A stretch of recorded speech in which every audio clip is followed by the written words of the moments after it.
bar. Drove an hour to get to this 13-year-old child. Will she stand by him You want him back, true? Sometimes I do feel that. or walk away? Amanda and her parents have never seen the sting video where Jeffrey was caught. What is your reaction to seeing that? Let's do it. Why don't we stop all the drama, stop all the fighting, and let's go get you better. Here we go. Have a good show, everybody. If I can help get this family back on track, are you willing to do that? Ready, free, take. This is going to be a changing day in your life. Go, Dr. Phil.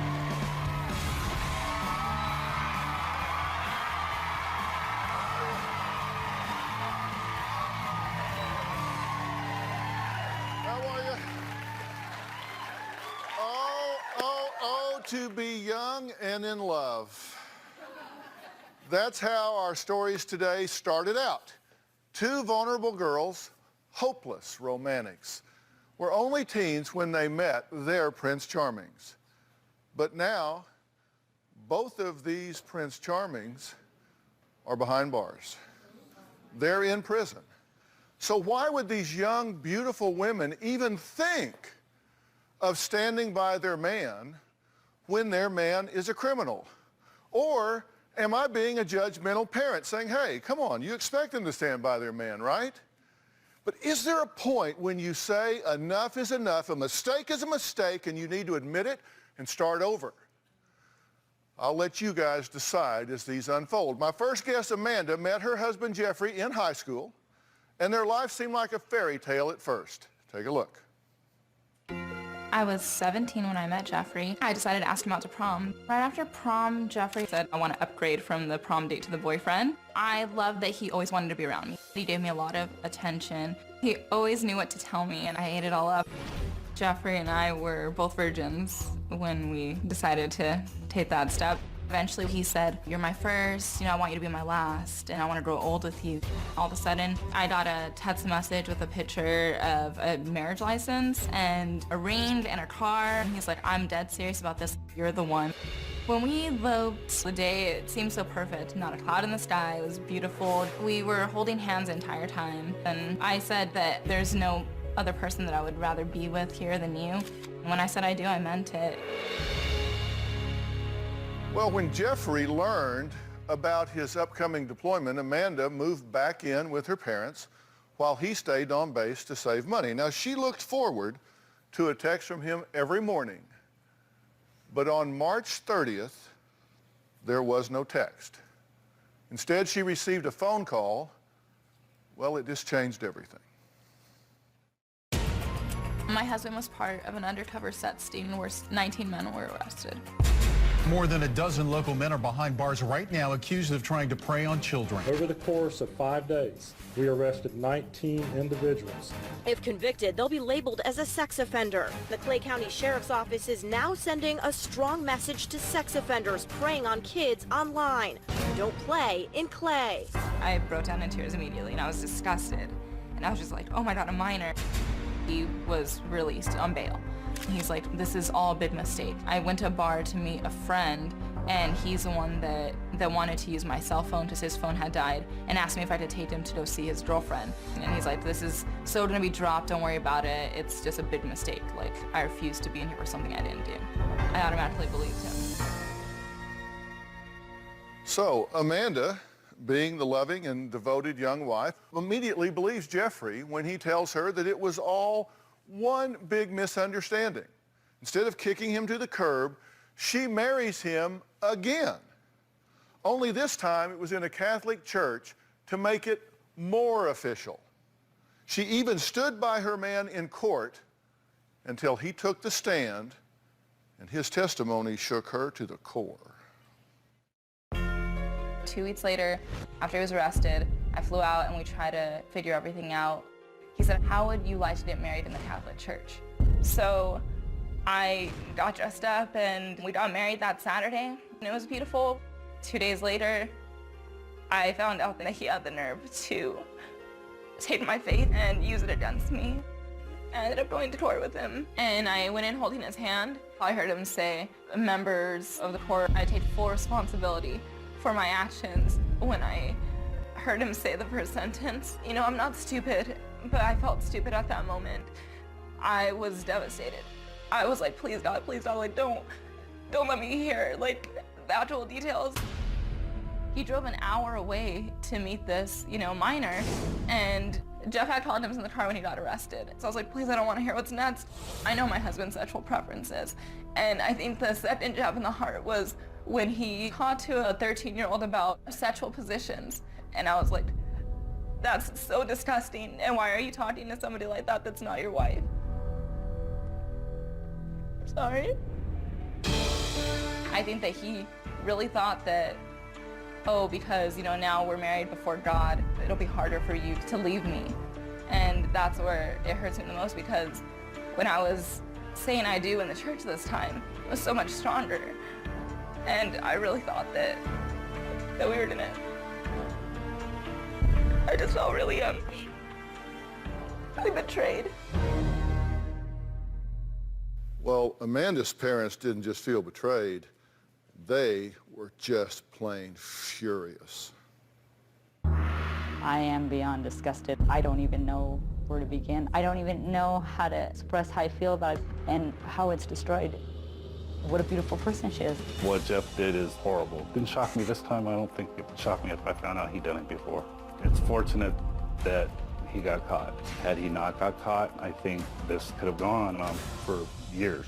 Amanda hid a lot from us. In fact, when we discussed doing this, she told me, I'm afraid you guys are going to hear the truth. And that makes me worried, because I'm going, what have we done to make her feel so uncomfortable to come to us and talk to us? I have so much disappointment in Jeff, and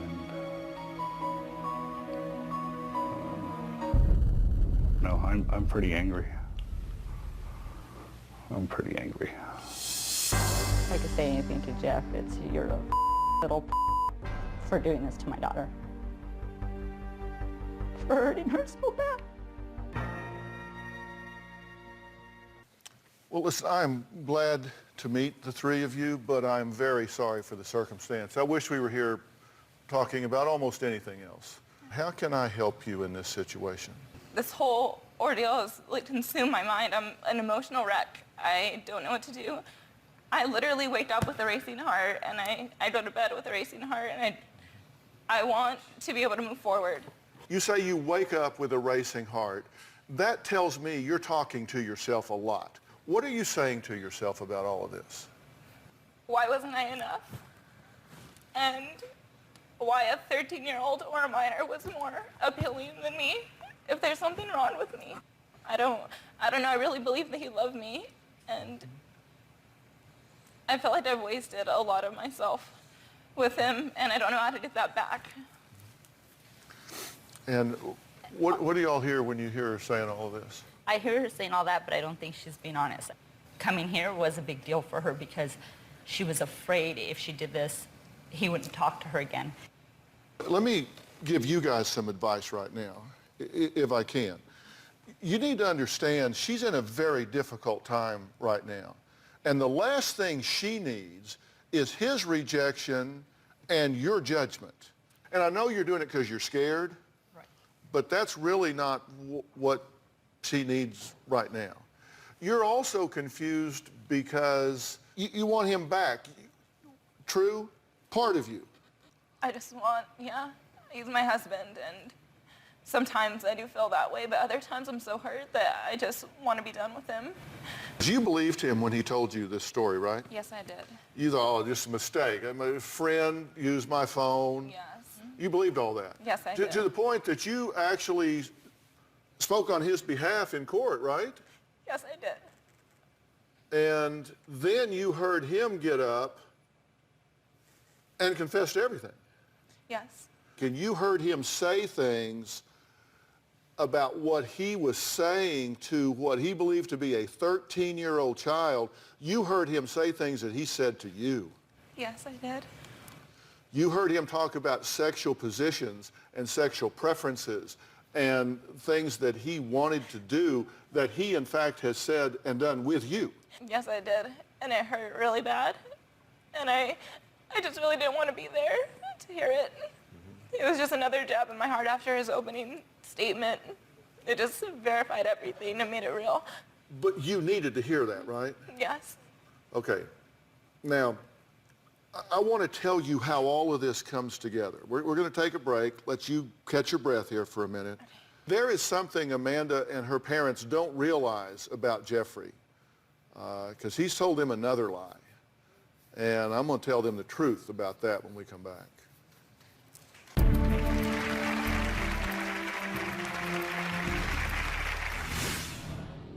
Amanda and her parents have never seen the sting video where Jeffrey was actually caught. What is your reaction to seeing that? I never believed for a moment that my daughter would ever be married to a sexual predator. A part of the reason why I believe that he could be capable of having that pedophile interest is he liked the whole innocent thing. I've always been known as the good girl type thing, and he always played on that. His fantasy was a schoolgirl fantasy. The pigtails, the schoolgirl stuff. Now that I look back, I think he fed off of that innocence. He likes that innocence. Jeff is a pedophile. Bottom line, he is. He's guilty of it. He is a pedophile. Okay, Amanda and Jeffrey were high school sweethearts, married for 2 years. Now, she thought her life was a fairy tale until her husband, Jeffrey, was busted by cops in an online sex sting. Now, just a month ago, he was sentenced to prison and now has to register as a sex offender. All right, Amanda and her parents have never seen the sting video where Jeffrey was actually caught red-handed. And this is a harsh reality, and I want you to take a look. In this video, the takedown being led by a sergeant awaits inside the door of the house. Jeffrey Smith thought he was there to meet with a 13-year-old girl. Mr. Smith was fairly compliant. He didn't show much resistance. We pulled him into the house and closed the door so none of the neighbors knew that we were actually conducting this operation. Mr. Smith is handcuffed for his safety and for our safety. We search to see if he has any weapons, and we also see if he has any paraphernalia, if he has any drugs, or if he has any items that he promised to bring for the 13-year-old girl.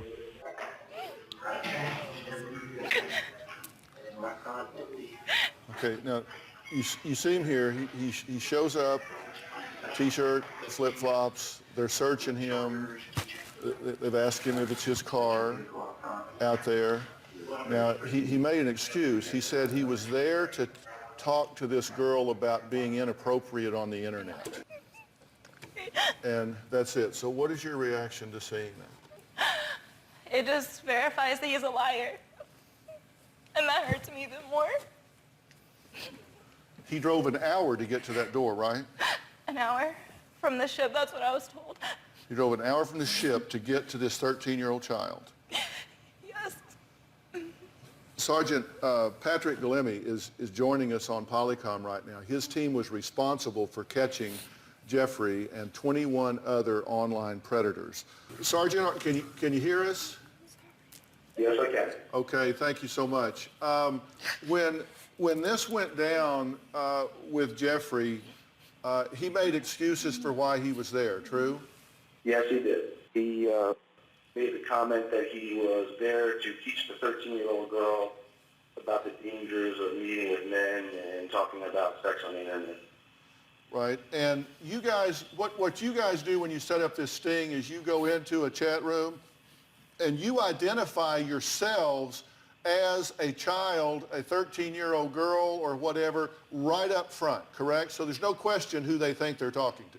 Correct. As a matter of fact, the very first detailed comment that was made to Mr. Smith was that the girl was 13 years old, and then the second comment after that was to reiterate that she was 13 years old.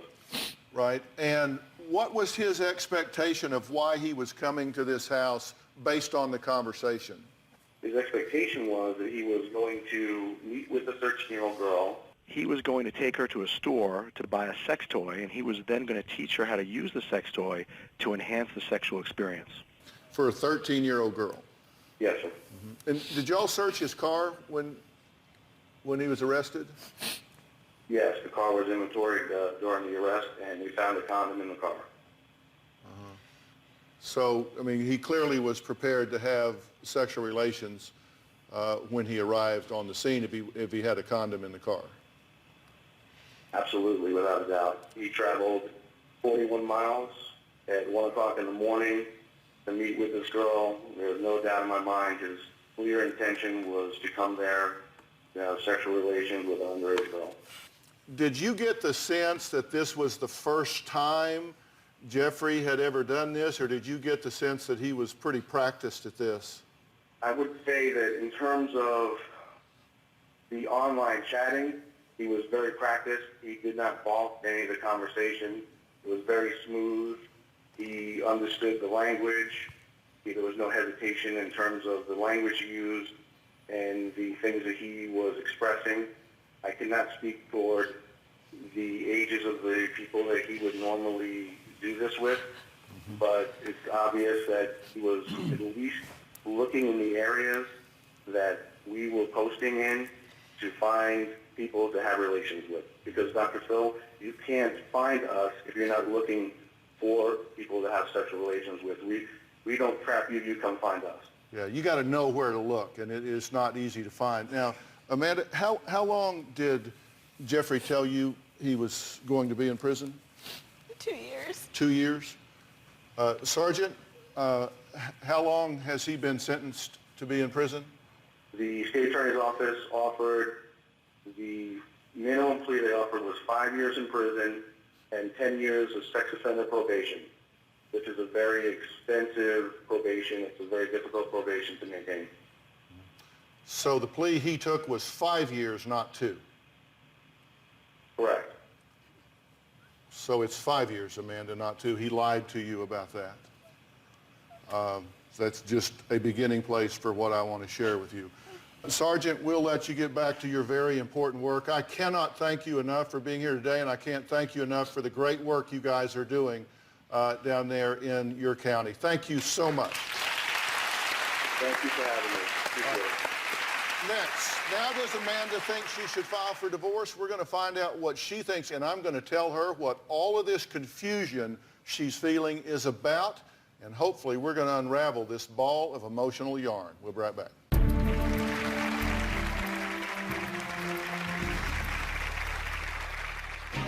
Everybody's asked me, are you in love with Jeff? I love him. It's hard to turn that off. He'll always be my first. I told Amanda, this is a deal breaker.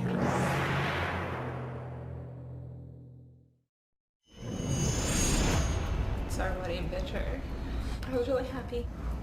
When he gets out of jail, I can picture them still together because Amanda still hasn't let go. She's still in love with him. Everybody's asked me, are you in love with Jeff?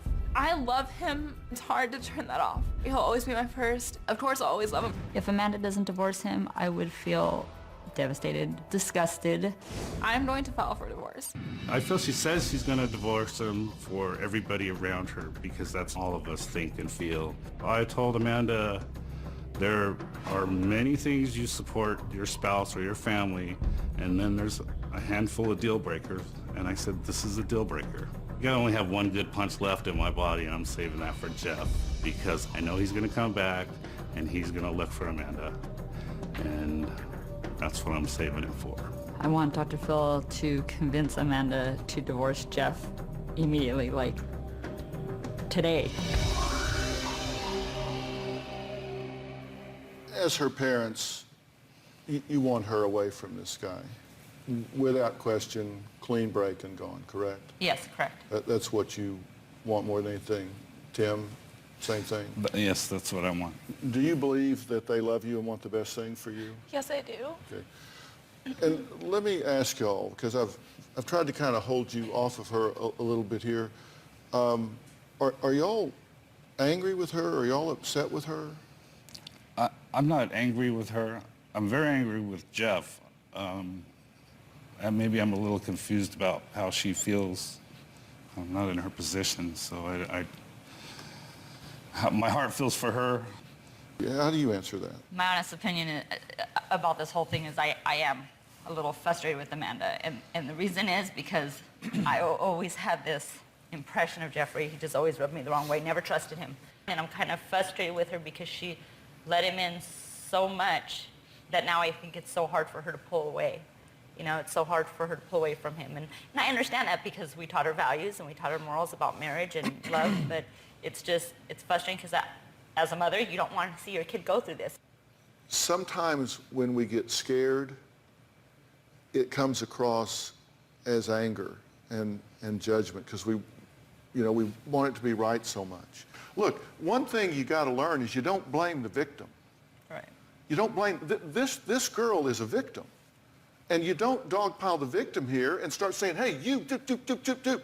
She's a victim here. The last thing she needs right now are the two people in her life that need to be her soft place to fall, need to understand the confusion that she's going through right now, need to understand that this is spinning out of control for her. And what she gets from you is finger pointing, and what you need to do is you need to that. Let me tell you, she doesn't need that from you. So put a lid on that. Zip it. No, it is true. I'm guilty of it. Yes, you are. Honestly, I've known you for 20 minutes, and I can see that.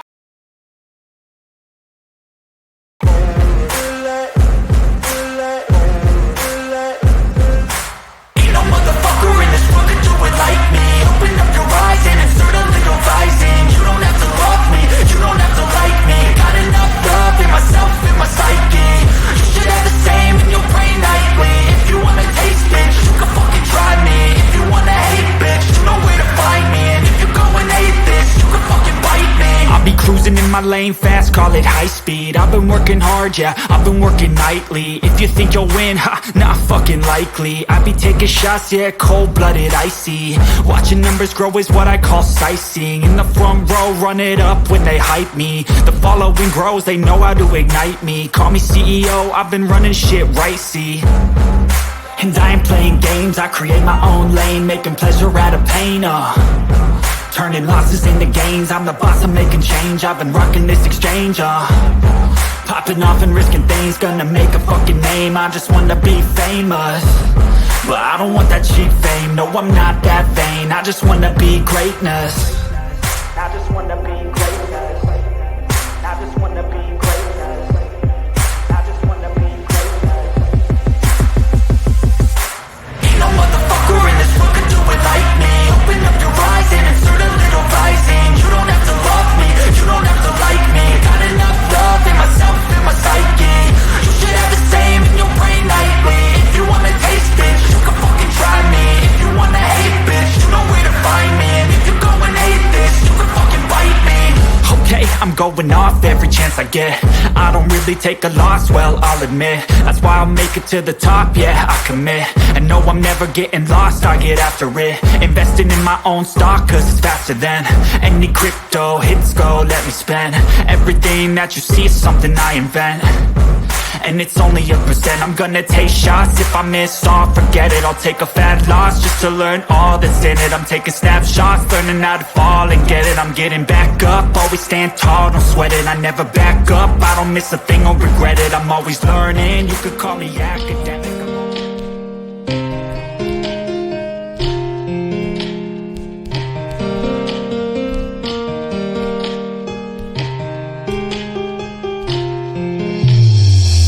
I know you both got feeling I won't make it through, 'cause I've been thinking you moved probably when we were hot.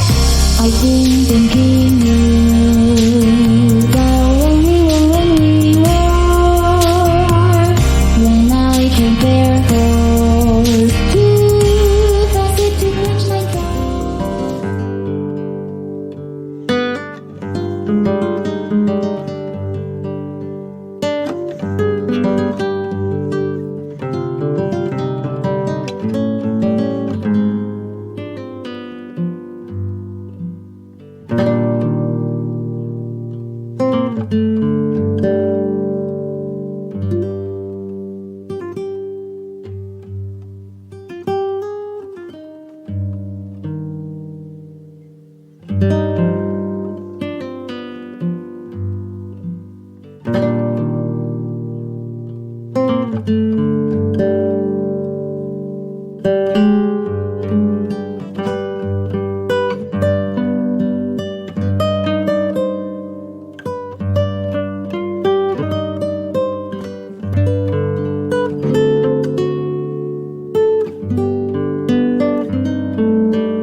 said that, let me temper that.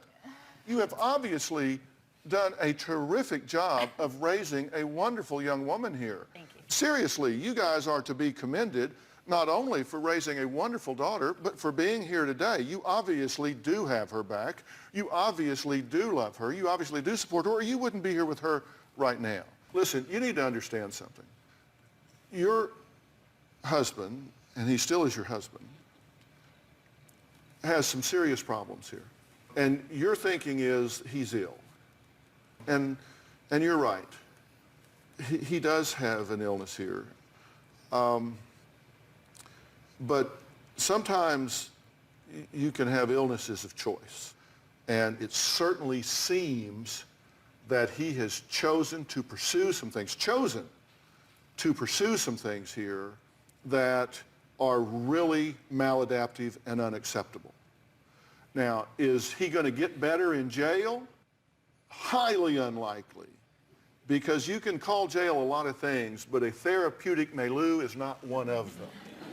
We generally don't look at that as one of the most curative experiences in people's lives. It doesn't seem to me that he has yet owned any of this, apologized to you, shown any remorse for how he's turned your world upside down or what he's put you in. So at this point, he still seems to be behaving in a very narcissistic me way without any consideration for you whatsoever. And in fact, his family is blaming you as well. True? True. At this point, I don't see any signs that would suggest to me movement in a direction towards a return to health or anything that would suggest a higher level of adjustment at this point.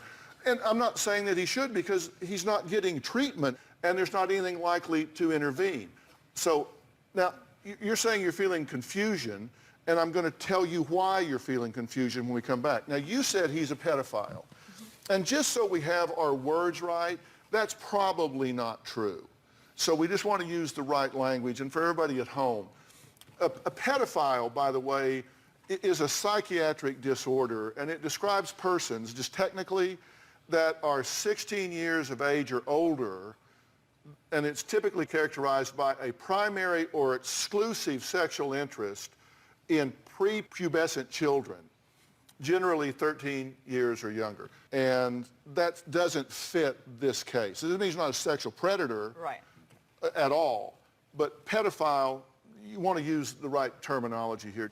Next, why would Jeffrey choose a 13-year-old girl over his own wife? You want to know that? Yes, I do. And why you're still feeling a pull for him. I'm going to tell you that when we come back.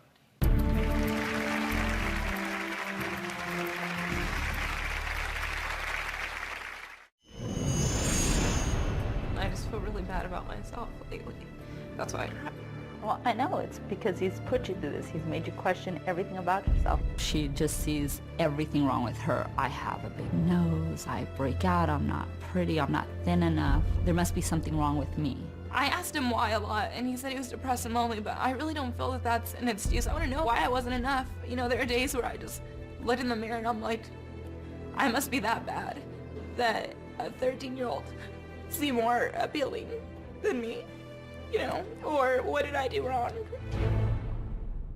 I asked you what you were talking to yourself about.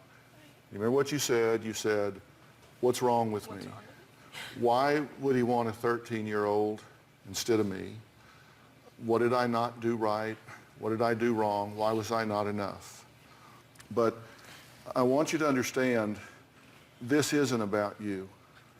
What he is experiencing and what he is attracted to comes from within. It has nothing to do with you. And that you're in that phase right now, you want to prove to yourself that you are enough. But you don't need to prove that. You weren't not enough to begin with. It had nothing to do with you. You are grieving the loss of the man you wish he was. You are not grieving the loss of the man that he is. You are grieving the loss of the fantasy, the man that you wish he was. You wish he was that boy in high school. You wish he was that boy that proposed to you, that was going to spend the rest of his life with you. That's the fantasy. You're not grieving for the sexual predator that's spending 5 years in jail for driving 41 miles to see a 13-year-old child. Is that who you want back? No. Of course not. That hurts to hear. Because I really did feel like it was my fault for a long time. Why do you say that hurts to hear? Because it's true. I did want, the high school, sweetheart, I guess, fantasy, with him. And it just hurts when you say that there's something wrong with him. It makes me think, why didn't I just give up before, just stop being with him? Instead, I stayed. So I don't know why I did that.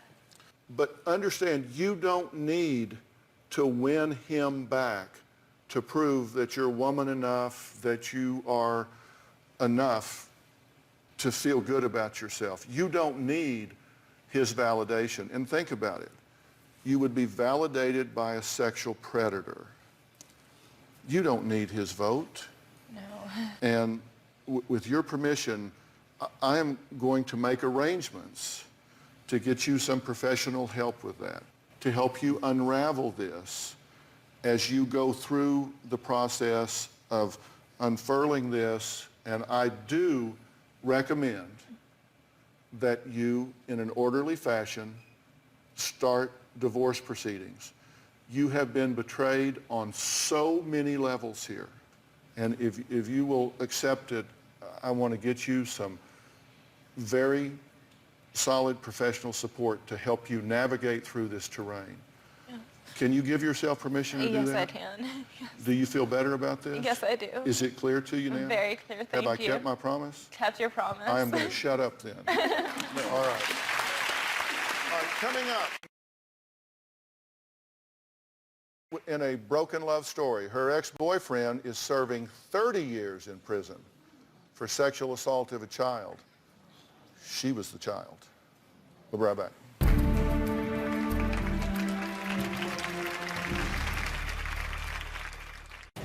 I fell in love with Hector really fast. He told me that I could make a lot of money. Looking back on it now, I still can't believe that I did those things.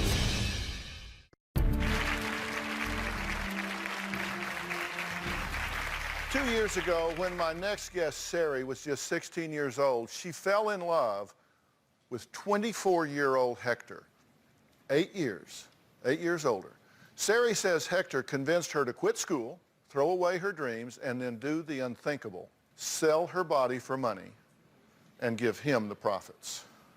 Take a look. My problem is that I'm still in contact with my ex-boyfriend. Hector is in prison for at least 15 years for compelling of prostitution and sexual assault on a child. Hector was my boyfriend and my pimp. Hector and I first started talking when I was 14. It was over the internet. Within a few days of being together, he told me that I could have sex with men for money. He posted an ad on Craigslist with pictures of me. I was taking calls that day, meeting with 2 or 3 different guys a day. I don't know how many men I've been with, but probably close to 200. I gave all the money that I made to Hector. I wanted to tell my family what was going on, but I was scared of leaving Hector because I knew that he would come and find me and he would take me back. I took a call one day and met up with this guy, and he turned out to be a cop. I was arrested on the spot, and they did investigations and caught Hector. I found out I was pregnant a few weeks after Hector got arrested. My child with Hector is a 1-year-old girl. I still can't believe that that was me and that I did those things, and I feel disgusted with myself. You were 14 when this started, and I think what a lot of mothers are interested in right now is how this guy was able to convince you to do this. Because you had never done anything like this before. When he first asked you to do this or brought this up to you, you said, oh no, I'm going to do something like that. How did he convince you to do this? Basically, he told me, we were going to run out of money, and, he didn't have a job, so he kind of left it up to me, kind of made it seem like a glamorous lifestyle. I could have whatever I wanted, nice cars, go shopping, and I felt like I was obligated to give him what he wanted because I was staying with him, and he was providing shelter for me, food for me, and I felt like I didn't really have a choice. Mm-hmm. Were you afraid of him, or did you think you were in love with him? I was in love with him. And how did he make it seem glamorous to you? Saying, you can make $1,000 in a week, and all you have to do is just spend like 5 minutes with these guys, and you'll have all this money, and just made it seem like it would be worth it. So what did your mother think about, where did she think you were? How did you... She didn't know where I was. I didn't tell her where I was. I kind of just ran away and didn't tell her where I was staying, what I was doing, who I was with. She had no idea. When Hector was caught, did you testify? Yes. And you testified against him? Yes. What did he think of that? I think he was surprised by it. I think that he was confused because he didn't understand why I was so angry towards him, why I was doing this since we were so in love and I had his child. Why was I putting him away for 30 years? Mm-hmm. Are you sorry you did? Sometimes I do regret it. So now he's in jail, minimum of 15 years, could be there for 30 years. Mm-hmm. You're in contact with him now? Yes. All right, we're going to take a short break. Up next, Sari says her new boyfriend and mother have no idea the extent to which she is connected with Hector at this point. We're going to talk about all of that and talk to them when we come back.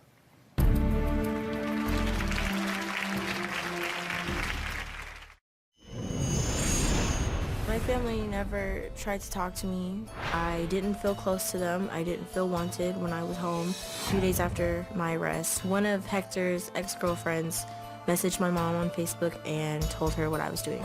My mom was freaking out. She didn't want to believe it.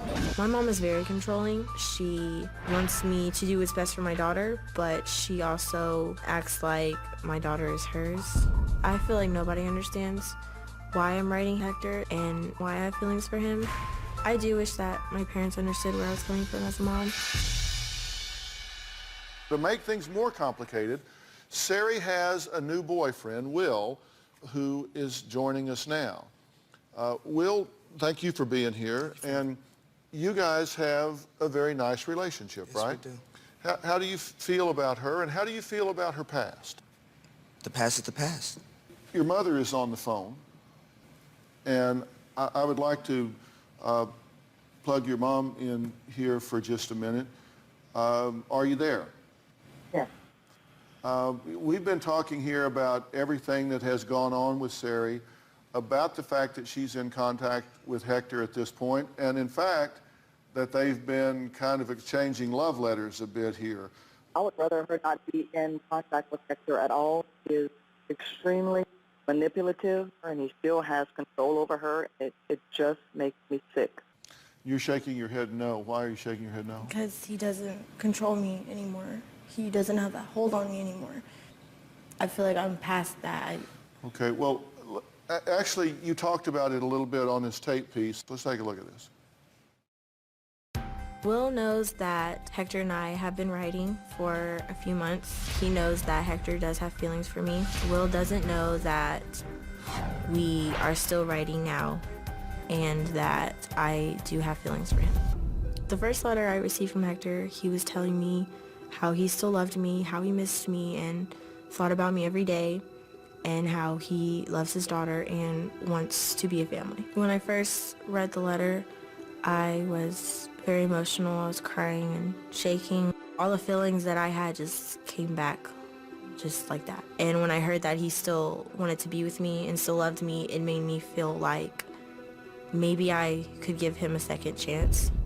I do question if testifying against Hector and putting him away was the right thing to do. I feel like I didn't really give my daughter a chance to get to know her father, and my biggest fear is that she will end up hating me for putting her dad away and for not giving him a chance for her. Hector isn't happy that I'm with Will. He doesn't like that there is another guy around his daughter. The problem is that I do love Will and I care about him very much and he treats me very well, but Hector is the father of my child, and if I have a chance to give my daughter the family she deserves, then I will. Will, what's your reaction to what she just said? I'm confused. Okay, well, let me intercede here, and I hope I'm going to help you feel a little better about this, Yes, okay? Will you hear what I have to say here, please, Sari? Psychologically speaking, there are a lot of mechanisms going on here that are impacting you. And I'm really going to appeal to you as a mother, because once you have a child, you have a higher duty than any duty you've ever had, because for her, you're it. You're her chance. With everything that happened with you, with being controlled by Hector, prostituted out by him, being on drugs to numb the pain or whatever, your social emotional development was just arrested at that age and then begins to kind of regress. So right now, emotionally, developmentally, you're functioning at a very young age. And the feelings that you have for this Hector character, they're certainly not love. They're kind of a response to authority. It's almost a father-child type reaction. And so when he writes things to you that he does in these letters like loves and misses, and you just get all warm inside, that's like father approval. And if you're very childlike, you can have very real reactions to that, but they're not genuine, and it can be very misleading to you. And when you say she deserves, I owe her the family she deserves, you're exactly right. You owe her the family she deserves. She doesn't deserve a jailbird pimp father in her life. That's not what she deserves. You're having some authority figure knee-jerk reactions here. And because things have been fixated for you at that age, and you still have that authority dynamic in there that needs to be unraveled for you. And you need help with that. You know, there's a very specialized area of help in the field of psychology that deals with survivors of sexual molestation, survivors that have been the victim of sexual crimes. I think you're a very courageous young woman, and I think you deserve a second chance at this. And I want to get someone to help you with that. It's just as our gift to you. And I will let them talk to you about what role Hector should or shouldn't have. Will you accept that help for you and for your daughter? Will you do that? And will you kind of put this Hector on hold until that help starts? I will get that in place right now. And will you promise me that you won't give up on her and this little girl until we get that thing going? I will never give up on her. Okay, I appreciate that. All right. What every young person in love needs to know when we come back. I wanted to talk about all of those out there that are young and in love. I mean, here's a real piece of advice.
When you get into a relationship,